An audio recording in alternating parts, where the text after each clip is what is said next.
At my mom's birthday dinner, my dad pointed at me and said, "This guest doesn't belong anymore." My cousins laughed. My sister raised her glass. Finally, I smirked and said, "Ben, dinner's on your card." I walked out. 30 minutes later, the waitstaff came back with the bill, $2,800. My sister called me screaming. I declined. And then came the angry calls from the rest of my family. It was the last birthday I ever attended in that family, the last time I let them drag me into their theater of politeness, stage smiles, and fake gratitude. I didn't know it then, but something snapped that night. Something I'd been holding together for years without realizing how much pressure it was under. My mother's 62nd birthday was already shaping up to be one of those nights I dreaded. She picked this upscale Italian place in the middle of downtown, impossible to park, full of loud conversations about hedge funds and yoga retreats. Everyone acted like this was a rare treat, but I knew exactly how it would go. They'd order whatever they wanted, act like they were royalty, and then sit back when the bill came, pretending not to notice the waiter hovering near me, because that's who I was to them. Not the middle daughter, not the loyal sister, just the wallet, the safety net, the woman with no kids, no husband, and apparently no personal life or priorities that mattered. My brother had a struggling real estate business and 3 kids. My sister was bouncing between gigs, always between apartments, always one rent check away from crying to our parents. And my parents, they'd long since retired into the fantasy that I existed solely to make up for what the others lacked. But this time, I came with a plan. I brought a small gift for my mother, a photography book from a trip she once said she wanted to take, but never did. It wasn't flashy, but it was thoughtful. And I didn't bring my wallet on purpose. I wanted to see what would happen if just this once, I didn't pick up the check like some invisible butler.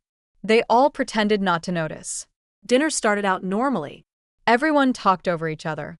My dad ordered the most expensive bottle of wine, then pretended he couldn't see the prices on the menu. My sister made a point of talking about how stressed she'd been, loud enough for nearby tables to hear.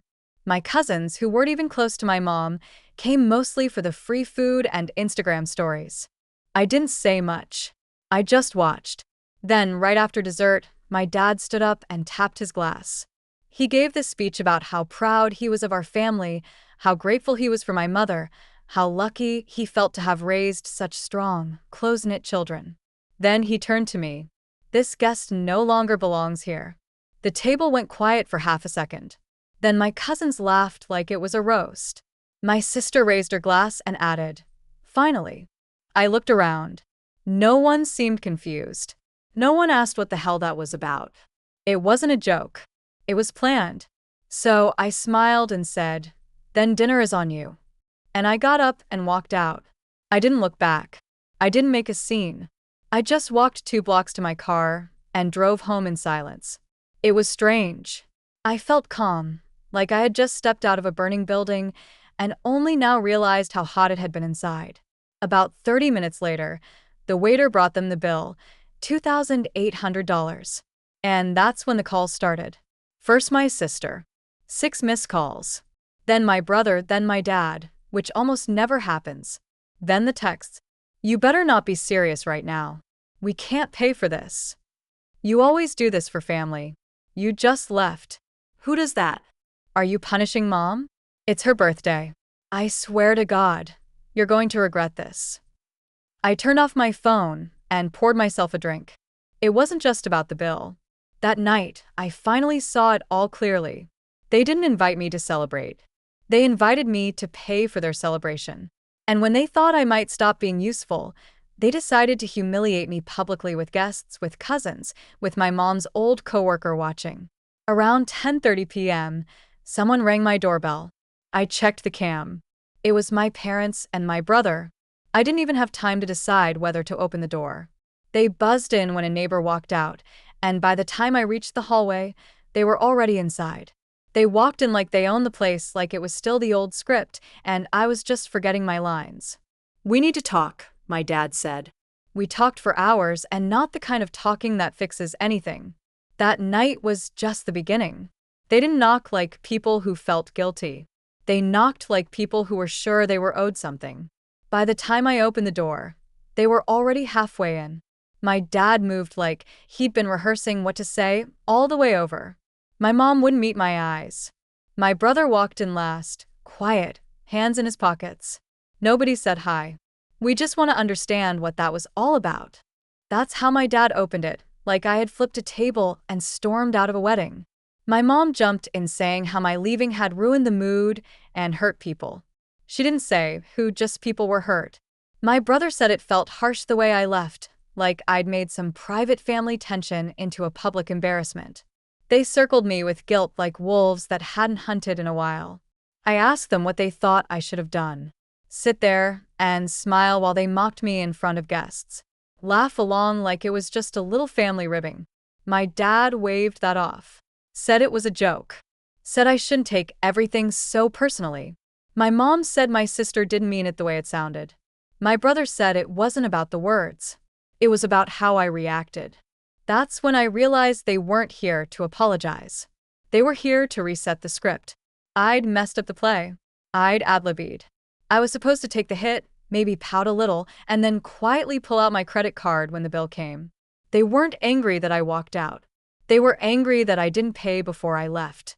When I didn't respond, they moved on to the next part of the routine. My dad mentioned that things had been tight lately. My mom said my sister's rent was about to go up, and it was stressing her out. My brother muttered something about car repairs. It was subtle, but not really. This was the moment where I was supposed to say, I get it. Let me help. But I didn't. I told them I was done. That I couldn't keep being the one holding the whole structure up while getting nothing but passive aggression and disrespect in return. I told them what they said at that table was a line I didn't even know I was waiting for them to cross. And they crossed it. My mom's face dropped like she had just realized this wasn't about one dinner.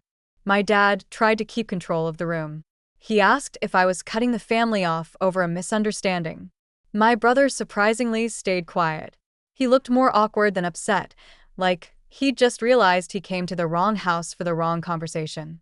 I said I needed space, a lot of it, and I needed them to leave. They didn't yell. They just looked confused, like I was malfunctioning in a way they couldn't diagnose. But they left. When the door closed, it felt different. Final. The silence that followed was the kind that comes after you finally shut off a machine that's been humming for years in the background of your life. The next morning, I logged into my bank account and found the automatic transfer. Every month, the $100 went to my sister's rent. She never asked nicely. She just cried once months ago about losing her apartment, and somehow it became my problem to solve. I canceled it. No message, no warning. I didn't owe her one. She'd find out soon. 4 days to be exact. And when she did, I knew exactly how this family would react. They'd accuse. They'd guilt. They'd spin a story where I was the one who changed, the one who abandoned them. And that's when things would really start unraveling. 4 days later, the storm hit right on schedule. It started with a text from my sister. Rent bounced. What happened? Then came the call. I didn't answer. She called again. Then again. I finally muted her number after the 7th try. An hour later, my mom called. Your sister's in tears. She could be evicted. She didn't know the payment wouldn't come. Why wouldn't you tell her? I didn't answer that one either because the truth was simple. I didn't tell her because I didn't know her. For over a year, I paid her rent every month without thanks, without fail. She never treated it like help.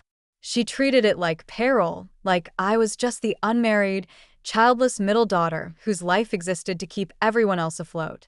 And when she toasted my exile at that dinner, she had no idea she was also cutting off her own safety net. But I guess they all assumed I'd get over it, that I'd cool off and return to my role just like every other time. Only this time, I didn't. That night, my sister showed up at my building. I didn't let her in. She stood outside calling and texting and sending voice messages like she was trapped in a burning building. I don't have anywhere else to go. Why would you do this to me? You're seriously going to ruin my life over a dinner? The irony burned. I didn't ruin her life. I just stopped saving it. The next day, my dad called. This time, he left a voicemail. This is family. You don't pull support over something like this. You're better than that, right? I'm better. I'm responsible. I'm dependable. I'm the one who pays. I'm the one who stays quiet while they disrespect me in public, because that's what the better one does. I didn't respond. They didn't stop. For 2 straight days, my phone didn't stay quiet for more than 10 minutes. They rotated between guilt, pity, and anger. My brother even texted me something short. Don't punish the whole family because you're mad at her. That's when I realized they all thought this was about my sister. They didn't see it for what it was. Years of being used, expected to carry the weight while they complained about how hard their lives were. So, I made a decision. I called my grandfather. He wasn't at the dinner. He's one of the few in the family who still has some distance from all the drama, mostly because he's the only one they still pretend to respect. I told him everything from the moment my dad pointed at me to the moment they walked into my apartment, acting like I'd done something unforgivable. I told him about the money, the rent, the manipulation, the entitlement. He didn't interrupt. He just listened. When I finished, he asked me one question. What do you want me to do? I said, tell them the truth. Tell the rest of the family what they didn't see. Tell them how they treat me. I'm done protecting them. He didn't argue. He said, okay. And just like that, the damage control began. Within a week, I started hearing things through extended family, second cousins, aunts I barely speak to, that my parents were furious, my sister was devastated, and I was twisting the story to make them look bad. But here's the thing. I didn't twist anything. I just stopped hiding it. After I spoke to my grandfather, I expected backlash. Maybe a new wave of guilt texts or one of those dramatic voicemails where my mom sobs just enough to make you feel like a criminal, but nothing came. 3 days of silence, then 4. I figured they were regrouping, maybe trying to get ahead of whatever he was going to say. Then my phone buzzed with a Facebook message from Carla. Carla is one of my mom's nieces. Technically my cousin, but we'd never been close. She's quiet, observant, always kept a low profile at family gatherings. I used to think she wasn't paying attention to anything. Turns out she was paying attention to everything. Her message was simple. Hey, I heard what happened. I'm really sorry. I always knew something was off with how they treated you. That caught me off guard. I asked her how she knew, assuming it was just the usual gossip being passed around. She replied fast. Your grandpa told everyone at brunch. Said it was time people knew the truth. I found out later that he didn't just tell a few people. He dropped the entire story at a big family brunch. A table full of extended relatives, including people I hadn't seen in years. No build-up, no soft landing, just the facts. He told them about the birthday dinner, what my dad said, how my sister toasted my exclusion, how they all expected me to pay $2,800 while mocking me in public. Then he explained how I'd been paying my sister's rent for over a year. How they walked into my home demanding answers, never once thinking maybe they were the problem. According to Carla, some people looked stunned. A few of the older relatives tried to defend my parents, said maybe there was more to it, but most people just stayed quiet. Apparently, it was the way he said it. No anger, no theatrics, just straight truth. And in that room, that carried weight. I didn't know how to respond to Carla. I just said, thank you. Later that night, I got a text from my dad. You humiliated your mother. That was it. No questions, no acknowledgement of what really happened, no apology. Just that I'd made her look bad. That's what this was about. Not the rent, not the money, not even the dinner. It was about control. They were losing it, and they were panicking. I didn't reply. 2 more days passed. Then I got a message from the front desk of my building. I had a package. I hadn't ordered anything, so I figured it was a delivery mistake. But when I got there, I saw the box. Medium-sized, sloppily taped, no return address, my name written in Sharpie. Inside was a strange collection of things.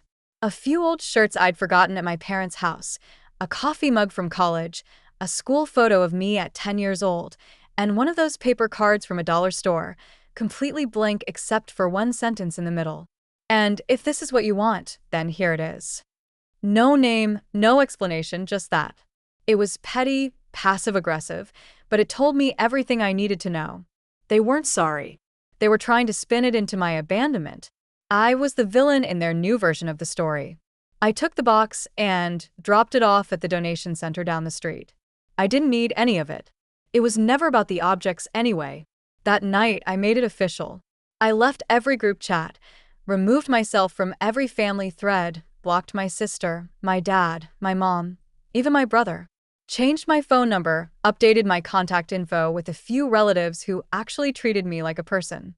It wasn't dramatic. It wasn't even emotional, just necessary. I thought they'd retaliate, maybe try to show up at my place again, try to drag more people into it. But what happened next surprised me more than anything. They adapted. A week after I cut them off, I heard from Carla again. She sent me a screenshot of my sister's Instagram story. It was her, my parents, and my brother on a beach somewhere. Matching drinks, fake smiles, hashtags about family time, and hard-earned breaks. Apparently, my parents had started covering her rent again. Not only that, they were traveling, posting meals and cocktails, rebuilding stronger captions. The same people who swore they couldn't survive without my financial help were now suddenly just fine. Better than fine. And that's when it hit me.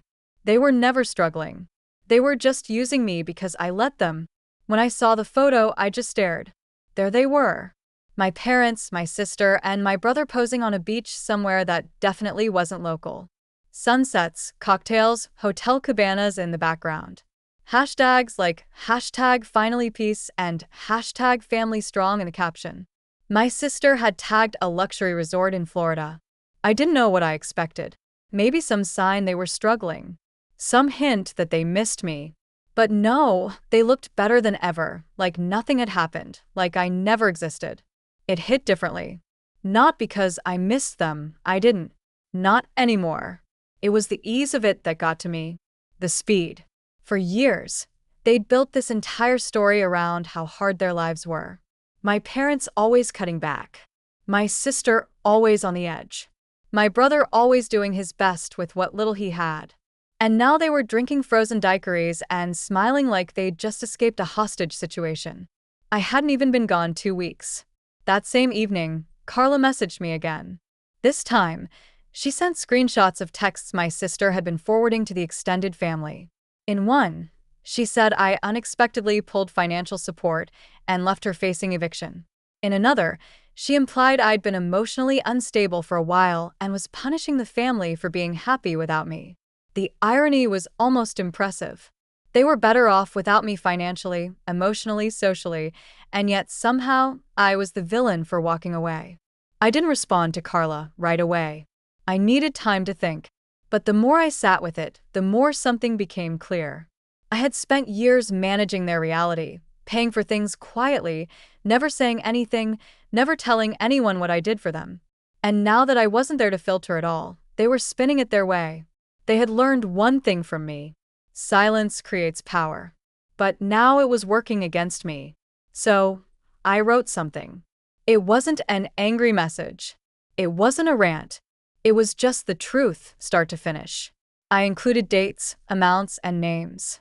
I explained how I'd been paying my sister's rent every month for over a year.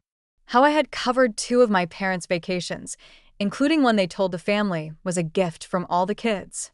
How my brother had sent me grocery lists for his kids, and I had quietly paid them, never asking for anything back.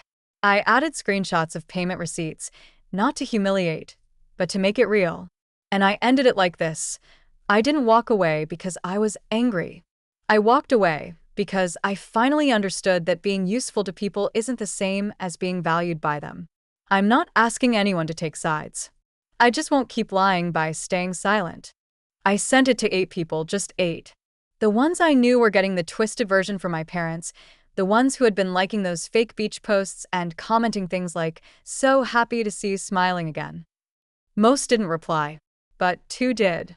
One was my cousin Nathan. He just said, "I had no idea. I'm sorry, Celine. That's fucked up." The other was my uncle, my mom's brother.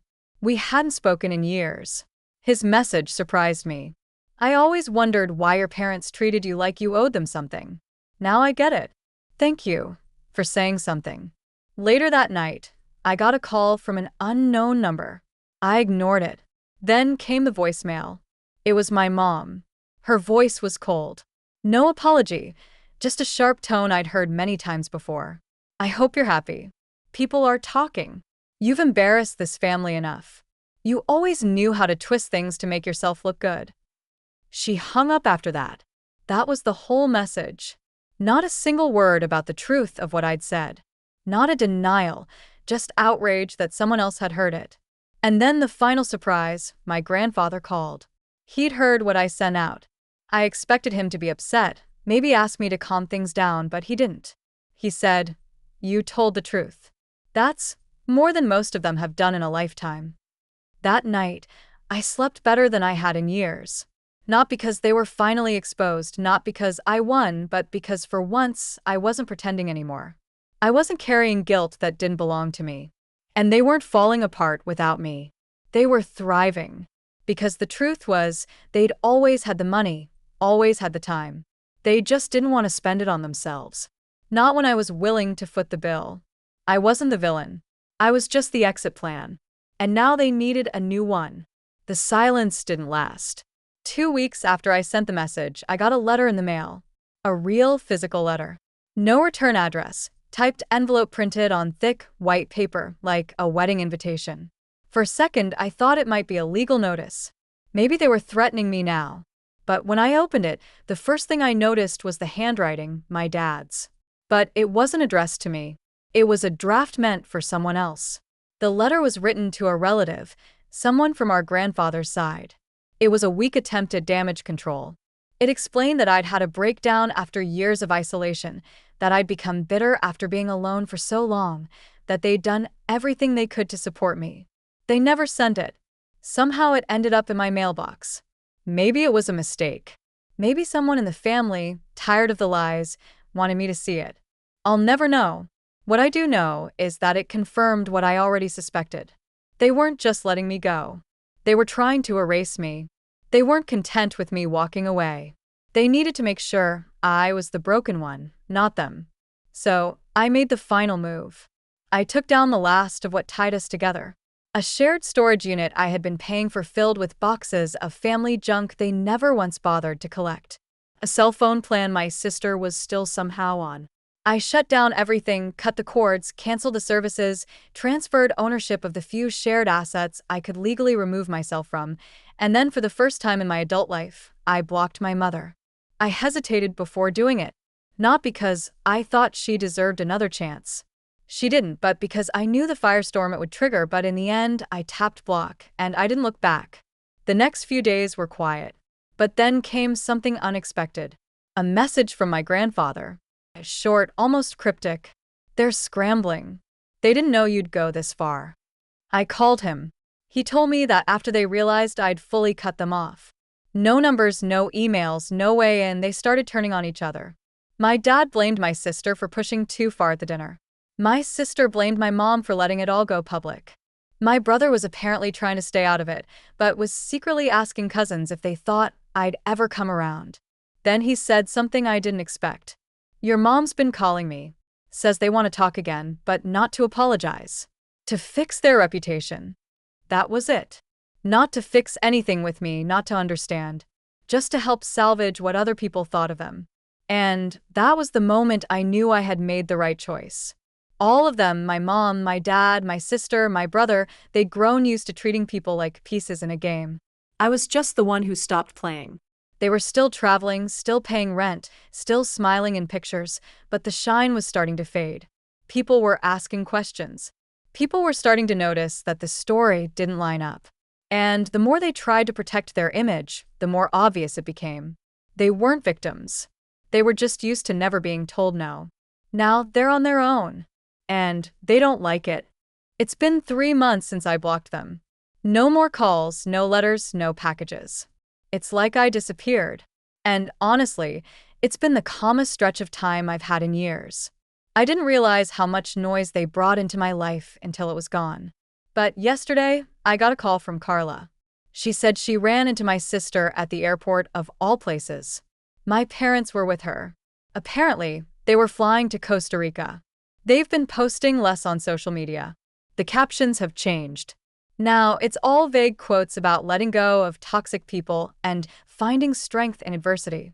They're clearly still trying to control the story, but you can feel the shift. "There's no joy behind it," Carla said. Just maintenance, she said. My sister looked tired.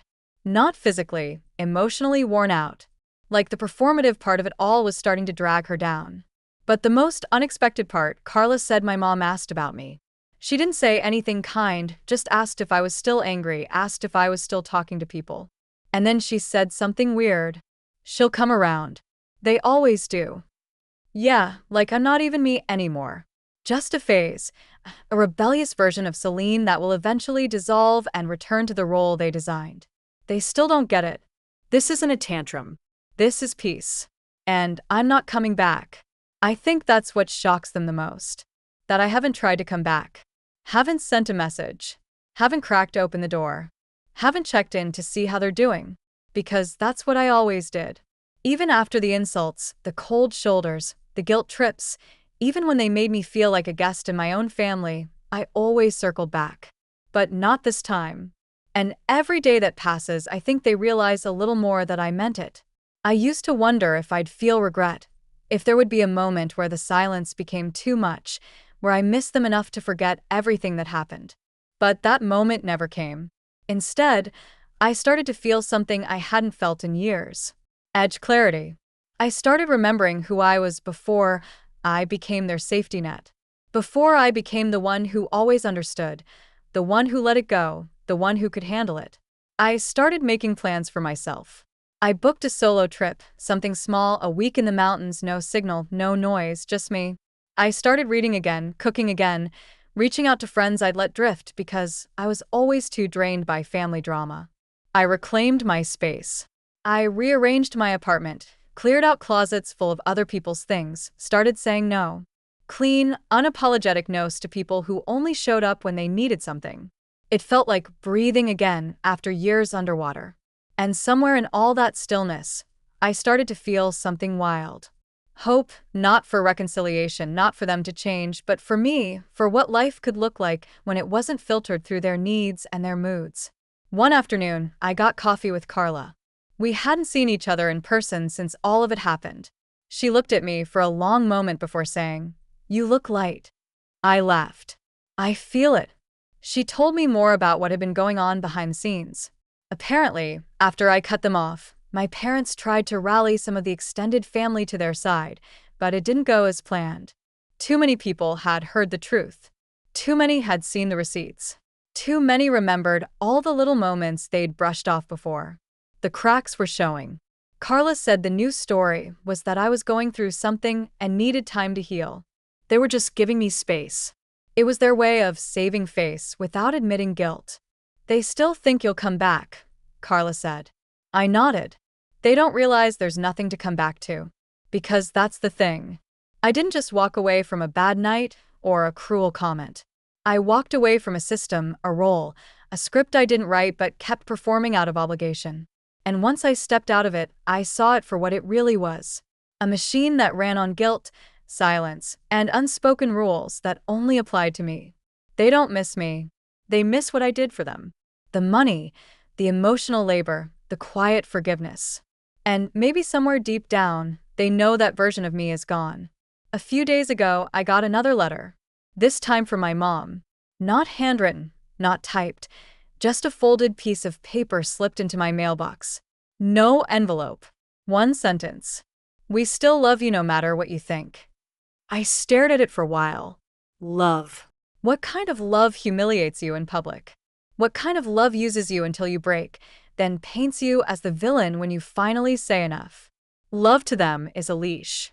It's currency, a weapon, a thing they extend only when you play your part. I folded the note and tossed it. Not because it made me angry, because it didn't matter anymore. I don't need their version of love. I'm building something different now, something honest, something quiet, something mine. It's strange how much space you gain when you stop trying to make yourself small enough to fit inside other people's comfort zones. I used to shrink in conversations with my family, bite my tongue, soften my words, pad the truth. I thought that was maturity. I thought that was love, but it wasn't. It was survival. And now that I'm not surviving them anymore, I'm learning how to live. A few weeks ago, I was walking through the farmer's market when I passed this little booth selling handmade journals. The woman behind the table smiled at me.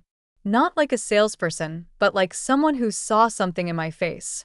You look like you have stories to write, she said. I bought a journal. That night, I opened it and wrote just one sentence on the first page.